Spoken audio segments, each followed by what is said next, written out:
Welcome to Enterclimate. In this video, we will be talking about the environmental impact assessment process and discuss those sectors that require EIA as a part of environmental clearance.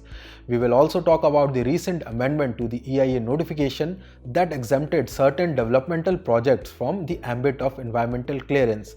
Let's start the video. So, in India, environmental clearance is required for certain industrial activities that are likely to impact environment significantly. The environmental clearance is a prerequisite as per the notification of 2006, and this law acts as a regulatory mechanism for the MoEF that uses it through its expert appraisal committees or EACs and the state environmental impact assessment authorities or SIA. The criteria for environmental clearance depends on whether a project has significant potential to impact the balance of the ecology, or even if it has a social impact on the locals in or near the project's location. The EC process includes a detailed study of the potential environmental impacts of the proposed activity and a public consultation process. The following activities require environmental clearance under the notification of 2006. These are the mining of minerals, including opencast mining, underground mining, and any associated infrastructure activities such as development of roads, pipelines, and power transmission lines. Next is thermal power plants, nuclear power plants, hydroelectric power plants, and transmission lines. Next is the infrastructure projects, including highways, ports, airports, and railways. Petroleum refining, oil and gas exploration and production activities also require environmental clearance. Chemical manufacturing, petrochemicals and pesticide manufacturing also need to perform EIA as a part of environmental clearance. Large-scale industries projects including textile mills, food processing units and cement plants require EIA. Real estate projects such as housing complexes and commercial buildings require environmental clearance. Waste management projects including common hazardous waste treatment, storage and disposal facilities, and any other project or activity that is likely to impact the environment significantly. Now, in the year 2016, the Ministry of Environment and Forest introduced a color-coded classification to streamline environmental clearance process and exempted those industries from environmental clearance that fell in the white category. The government also allowed EC exemptions in exceptional circumstances by foregoing it entirely or for a specified period also. There have been frequent amendments to the EIA notification that made several exemptions for industries from the requirement of EC.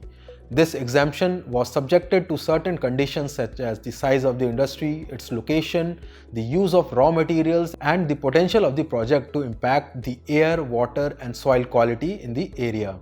In 2016, the ministry exempted 36 white category industries from the clearance process. In a subsequent amendment in 2022, following projects under certain conditions were exempted from obtaining prior environmental clearance. Let's see them one by one.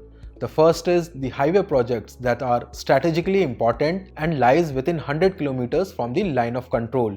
They are exempted from environmental clearance, keeping in mind the defense and strategically importance of such projects. The government also added that such highway projects will be executed on priority and won't need an environmental clearance. The next category includes industries based on biomass power plants, including thermal power plants up to 15 megawatt and based on non-hazardous municipal solid waste or biomass and using it as auxiliary fuel instead of coal, lignite or petroleum products up to 15% have been provided with EC exemption as long as the fuel mix is eco-friendly.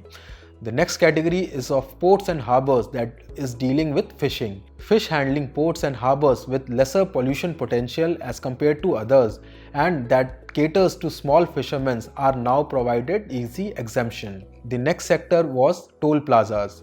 Toll plazas that needed more width for installation of toll collection booths and expansion activities in existing airports that related to terminal building expansion without any increase in the airport's existing area other than the expansion of runways were also provided with exemption.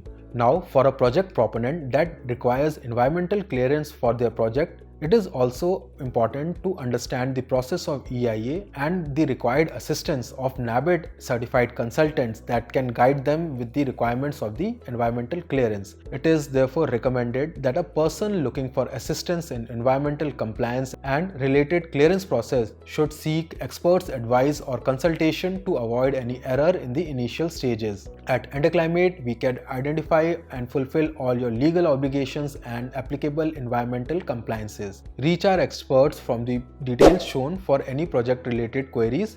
Like and share if you found this work helpful. Thank you for watching.